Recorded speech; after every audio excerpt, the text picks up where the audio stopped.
glory days at the stick. From who's got it better than us to brick by brick. It's always the 49ers way, from off-season to game day. Yeah, we talk back. It's the 49ers Cutback.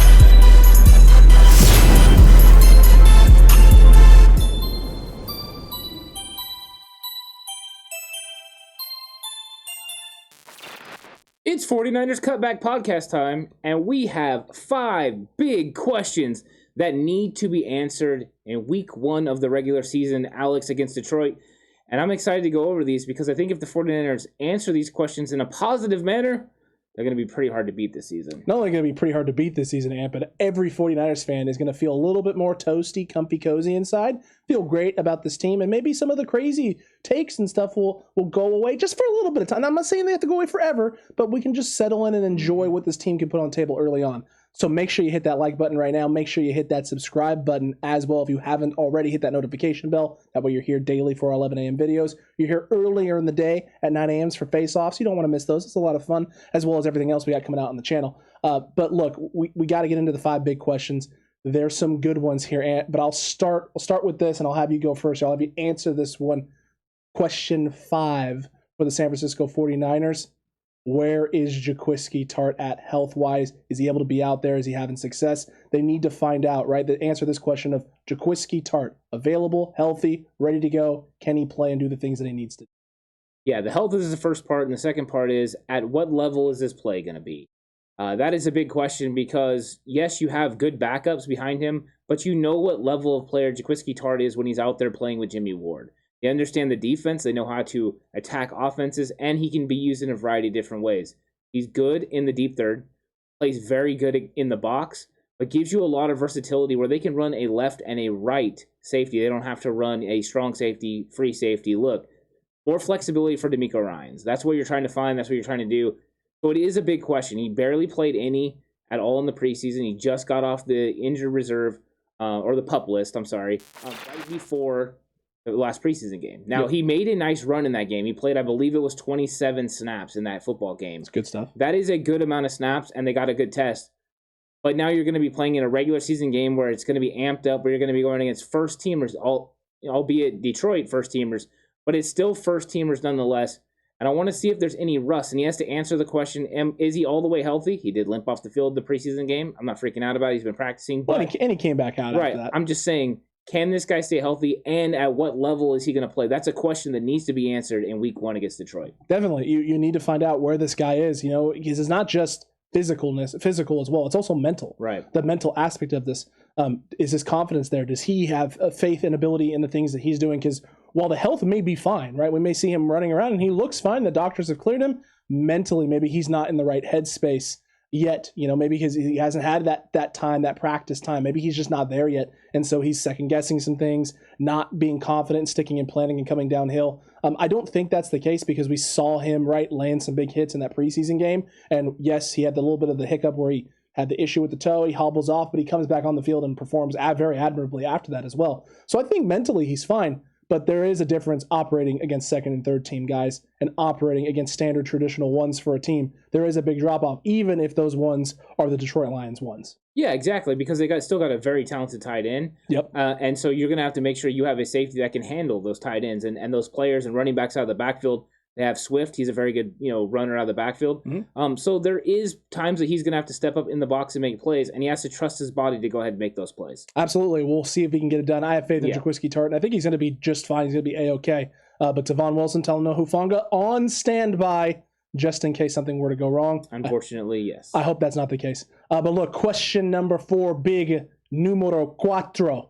Okay, we got to answer this one. This one's very important because it has to do with stability and depth at the cornerback room. How stable is Emmanuel Mosley out there operating opposite of Jason Verrett? That's it. You have Jason Verrett that you can count on. Jason Verrett is going to be able to lock down one side of the field, and you can feel confident that he's going to lock down one side of the field. But we haven't seen Emmanuel Mosley lock down the other side. Yep. And he hasn't been able to do anything in preseason because of, first he was on the list, then he had the kind of the tightness and the injuries. I don't think it's ever been anything serious, but they've been very cautious with him. Because he was on the list and he came back late, then he had to get his body back in shape. We haven't got to see him play out there besides practice, which he looked great. He always did look good. But is he ready to step up to the level the 49ers need? Yes, that pass rush is going to help take the pressure off him, especially against Detroit, where they're going to be completely overwhelmed. Poor Penei Sewell in that situation. I say poor, but I'm not really worried about him. No. I'm just going to be enjoying the pleasure of watching the defensive lineman absolutely destroy him. However, Emmanuel Mosley does need to step up, because if Emmanuel Mosley can play very good, not even great, but very good, opposite of Jason Verrett, the 49ers defense has the ability to be the best defense in the NFL, at least one of the top 5 defenses in the NFL. The pass game always has to meet it. Now, they were very good last year. They'll be even better with the defensive pass rush this year. So that is a big question to be answered, though. Can Emmanuel Mosley step up? Because he was inconsistent in 2019 when he played a lot more football. They kept wanting to go back to Witherspoon.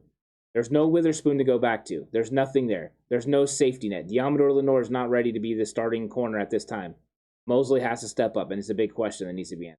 And it's risky, right? This was always going to be a risky move if you weren't going to keep both of those guys around. If you were going to go with one and roll the dice with one, you were going to have to draft or go sign someone in free agency. They didn't sign someone in free agency. They rolled through it with the draft. And the worst part is, right, they didn't even get the guy they wanted to target in the draft. Nope. So you took a big risk, a big opportunity for Emmanuel Mosley to step up. I think he's going to be ready for it. I get, he's dealing with some of the injury stuff. The hammy stuff is always a little bit scary. But the 49ers haven't made a drastic move. They didn't go out and try and trade for another corner. They made moves to add depth at the cornerback position. They didn't try and add someone else to be a starter or compete for snaps. So they trust and have faith in Emmanuel Mosley. Emmanuel Mosley now needs to reciprocate right that, right? Stay healthy, get on the field, execute. Great news. You got the gaff man to go against in week 1, and you got a very depleted Lions receiving core that essentially sees no faces other than Quentin Cephas returning. They signed Brashad Perriman in the offseason, let him go. You're rolling with Quentin Cephas, one other no-name guy I've never heard of, and Amon-Ra St. Brown. Rookie, right, is going to operate a lot more in the slot, so you're probably not going to see him out on the perimeter too much early on in the year for the Lions, although with Brashad Perriman being gone now, with Perriman out, I don't know. He's going to get a bigger share for sure indeed. It's going to be very interesting to see what this Lions offense looks like, because I have no thoughts in my mind of what they can do or what they want to do. I think they want to run the football. I don't know if you can against this front. I don't know if you just can, period, with what they have there piece-wise, which means you're relying on the gaff man to beat teams downfield with his arm. We've all seen how that works out in the past, not very well. Detroit, you better have something up your sleeve, because as of right now, you're in a lot of trouble. Yeah, you better be able to run the football. If you're not able to run the football against the 49ers, you might as well go into straight fetal position. This game is over because they cannot throw consistently against the 49ers. Not with these receivers that they have. No. And this passing game, poor Jared Goff has no weapons to go with. Congratulations, you got the poor man's version of Robert Woods, and that is basically the only target you really have to go to. Big yikes. Sorry, I'm just keeping it real. Make sure yikes there for and that. I have no problems with Amon-Ra. Let's just get that. I do like Amon-Ra. I like him playing a lot more in the slot than I do on the outside, though. Absolutely. And if he's playing on the outside, Emmanuel Mosley and Jason Verrett are locking him down. If he plays in the slot, he's got to go against the Shark, and he's going to get locked down there. It's going to be a tough day and tough sledding for Detroit. Tough sledding, indeed. Poor Detroit Lions. It's going to be A-okay, though. Look, question number 3. This is a big one that's on people's mind, and you may be thinking, you guys are putting these guys at 3. Yes, we're sandwiching them right in the middle, because while this question needs to be answered, we don't have to necessarily like the answer that we get, right? They don't have to be completely and fully ready. We just want them to be closer. Where are Nick Bosa and Dee Ford? What does their snap count look like? How much are they playing? How much trust do they have on their bodies, and how much trust do the Niners have with their ability to hold up? Yeah, we're going to get a good idea of how they're going to be used in the usage department and what they're ultimately going to be used in certain situations. Is Nick Bosa going to be more of a situational player, or are they going to kick him out there from snap 1 and see what he can do? We know Dee Ford's going to be situational, but how many situations, and what are those going to look like? Is it just going to be obvious third downs where he can go in there and get after the quarterback, or are they going to put him in on second and long as well? So finding out how many snaps these guys are going to be playing, how they're going to utilize their skill set is important to the 49ers defense, because I think we can all agree this defensive pass rush and this defense in general is so much better when you're using those two players as bookends. And when you do that, you're afforded the opportunity to move Eric Armstead inside where he can be successful against guards. And then you have other players like Samson Ebukam and Javon Kinlaw that can make plays on opposite of him on the interior if you need to. Plus, Bosa and Ford can play inside. But that's another thing to watch. Will Bosa and Ford play inside early on in this season as they're getting back and rounding themselves into form? It's something that has to be watched, and curious to see what the development they have made over this period of time and what they're going to do during this game. Especially since, they have talked about, right? John Lynch has stated and said that they plan on using Nick Bosa full bore. He's going to have a huge role, right? Kyle said this as well. He's going to have a huge role. So they're planting the seed in your mind, right? That Nick's going to have a huge role. But maybe that's not really truly the case, right? They just want the Lions preparing for Nick Bosa being on the field for 80%, 70% of snaps. When the reality of the situation is they plan on using him as a setup guy or a closer, like with D Ford right now for the time being. Or maybe we're wrong entirely, right? This guy's just healthy. He's just ready, and they're ready to go full bore with him. Who knows? That would be awesome. And I think that's the point, right? You're looking to see if he's out there and he's ready to go full bore, then you're sitting really pretty, because then D Ford's the only guy that's a situational guy. It's true. Everybody else can go in there and play base downs.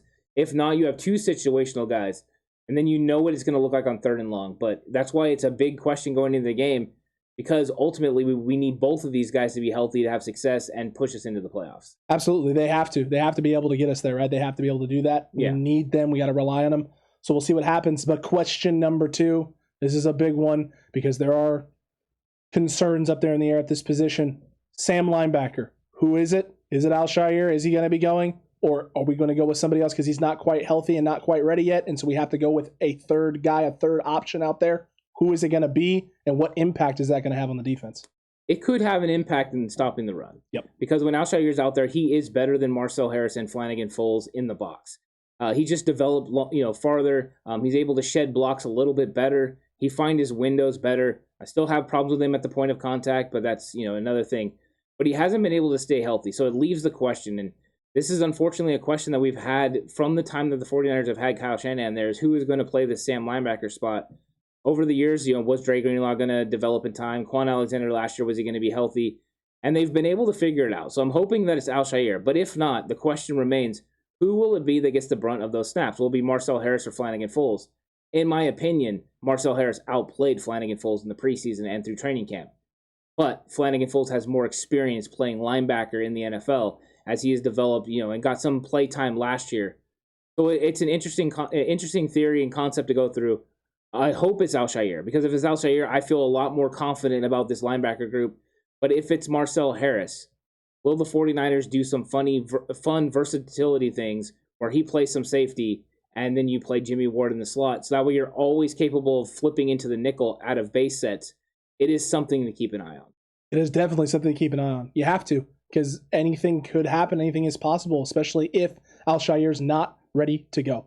That's the big thing. Can he be ready? Is he healthy? Is he ready to go out there and execute? Because if he is, your base 4-3 sets, you're solidified. You know what you're going to get. You're comfortable with this defense's ability to stop the run and slow the run down, especially against a weaker team in Detroit. It's going to be A-okay. If he's not ready to go, well, now there's some question marks, because you're going to have a guy out there that maybe isn't as comfortable or as good of a fit in run stopping and slowing an opponent down.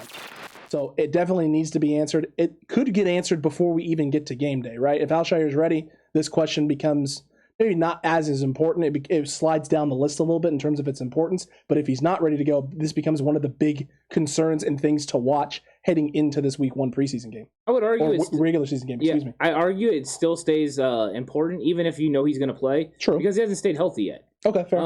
He's had dual injuries. Multiple injuries. It's not like he's in one thing and he came back. So can he hold up? We've had, unfortunately, linebackers this season, including Michael Kendricks, who couldn't stay healthy after a couple of plays. So it's true. Until he's out there playing in the game, playing significant snaps, I'm going to be concerned about his overall development, because I don't know exactly what is going on with his elbow. And unless you know the medical, I don't think you can feel completely confident about it. But you're right. If he's playing, then it's not as big of a problem overall. True. Top to bottom, you feel a little bit better about it. Look, big question number 1, and the number 1 question that needs to be answered in Week 1. Where is this 49ers pass game? How close is it to being elite? Is it ready to take the next step? Just overall, where is it? Yeah, the growth of the 49ers offense as far as the pass game is going to dictate the success that they have this season. We know they're going to have a dual quarterback system, and one half of that is going to be predicated mainly on the run game. Whether it is Jimmy Garoppolo handing off the ball or Trey Lance running the football using his legs. But the thing that always has to happen is this pass game needs to step up. We've seen defenses be able to creep into the box and choke and strangle the 49ers' horizontal offense. There needs to be some sort of a vertical push. And I'm not even talking 20, 25 yards down the field. I'm talking that 15 to 20 where they can get in behind the linebackers, in behind the safety that's creeped into the box and be successful. If they cannot do that, then the 49ers will struggle in the run game a little bit, and that will definitely hurt the pass game. And if the pass game is choked and they don't have people that can win consistently down the field and the quarterback's ain't able to get it there, then the offense is going to sputter a little bit. So if that gets realized and they're able to add that vertical part of the game, that means the play action's going and the RPOs are going.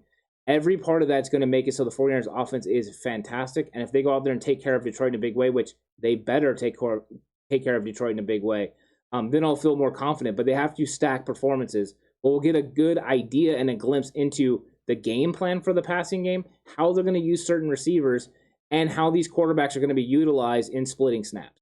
Correct, and that's going to be the big thing for me. It's the vertical. That's the most important part of this question that has to get answered, is where the vertical game is. Because if we see a lot of underneath, over the middle of the field type stuff, middle deep shots and things of that nature, great. I already knew this. These are things I already knew. These don't answer any questions for me. They don't elevate this team to the next level. It's everything outside the numbers deep. The rest of the vertical pass game, making sure that you stretch and utilize the entirety of the field, whether that's Jimmy doing it, whether it's Trey doing it, whether it's predictable or not, right?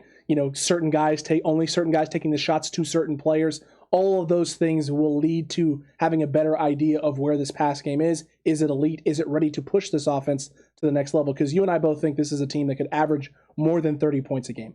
But if the vertical aspect of it isn't there, it's going to be very hard to do that.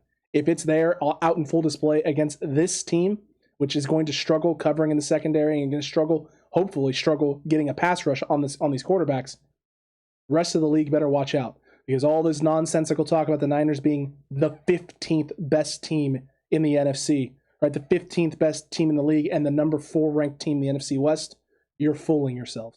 Yeah, there's 3 things the 49ers need to do to establish the vertical pass game. Number 1, they need to establish the run. If they establish the run game, then you're going to have opportunities to go down the field. Second, receivers are going to have to win one-on-one matchups, and that means including press releases and getting down the field and beating man-to-man coverage. And number 3, the offensive line is going to have to give these quarterbacks enough time and clean pockets to be able to have the time to make the reads, look off safeties, and get the ball down the field where they can make plays. If they can do those things, this team can be very successful in the pass game. They're going to scheme up plays to get guys wide open. There's going to be opportunities for Jimmy Garoppolo and Trey Lance to take shots. Will Jimmy take those shots? If Jimmy does come out and take those shots, even if they're not that successful, even if he goes 1 of 4 or something of that nature, the fear will be in the defense that, wait, I got to make sure that Brandon Ayuk or George Kittle do not beat us deep. And then there's opportunities will keep expanding, because then Jimmy can live over the middle where he wants to live in those intermediate routes. But he has to have those safeties be willing to stay deep. If they're not willing to stay deep, it hurts the run game and it hurts the intermediate pass game where he wants to be successful. So as long as those are answered in this game, and I think they can be, now, of course, like all things, just because you do it in week 1, you better do it in week 2 against Philly. So they're going to have to handle business. But I think it would go a long way in proving that Kyle Shanahan has a very good grip on how to expand this offense, and that the quarterbacks are willing to execute said game plan and do the things needed to make sure the 49ers offense and pass game is more successful than it's been any time in Kyle Shanahan's tenure. That's going to be important. It's going to be very important indeed, and it's going to be up to this group top to bottom to ensure it gets done. O-line, creating those opportunities to have successful run plays, running backs hitting the right holes, taking advantage, right, making the big runs when you can. Quarterbacks, not making turnovers, making good decisions, and taking the chances when they come up. And the receivers, obviously, getting open in space. Make sure that you got your spacing correct on concept routes across the field, and just beat your matchups. When Kyle puts you in a one-on-one situation, take advantage. Yeah, exactly. And as long as they do and they take advantage of the times where Kyle schemes them open, it's going to be fun, because there's going to be opportunities for every one of these playmakers to get the ball out in space and to use their legs to make a big-time play for the 49ers. Kyle and Mike McDaniel are going to do this better than anyone else. And once this run game gets going, it's going to help Mike McGlinchey, it's going to help Laken Tomlinson and Daniel Brunskill not have to worry about doing straight pass sets. They're going to be able to move laterally and keep guys off from getting in, and it's going to be nice that you don't have to worry about a pass rush when you can do that, because the pass rush, they're not able just to pin their ears back. 49ers no longer play from behind, they play from ahead, and then they can win football games.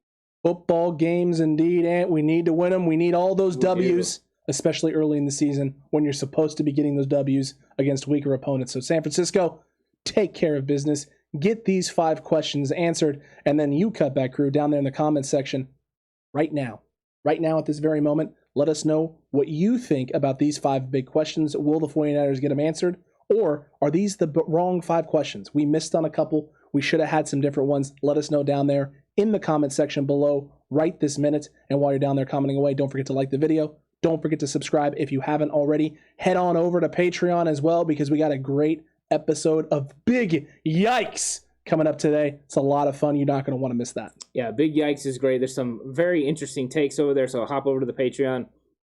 Then you get to get some cool stuff later in the week in a 49ers Cutback in Time, so make sure you do that. The build for the Detroit Lions game is going to be exciting, though, and I'm looking forward to it. There's going to be a great week of content right here on YouTube. I'm excited for it, and I can't wait to get all this stuff out so everyone can see it. We can really break down the X's and O's of 49ers versus Detroit as we build towards a 10 a.m. Pacific start time, and the 49ers absolutely demolishing the Lions. Take care of business, gentlemen. Let's get that big fat W to open up week 1. Faithful Cutback Crew, we cannot wait. We'll see you in the next one, and until then, you stay safe. Remember, the right way is always the 49ers way.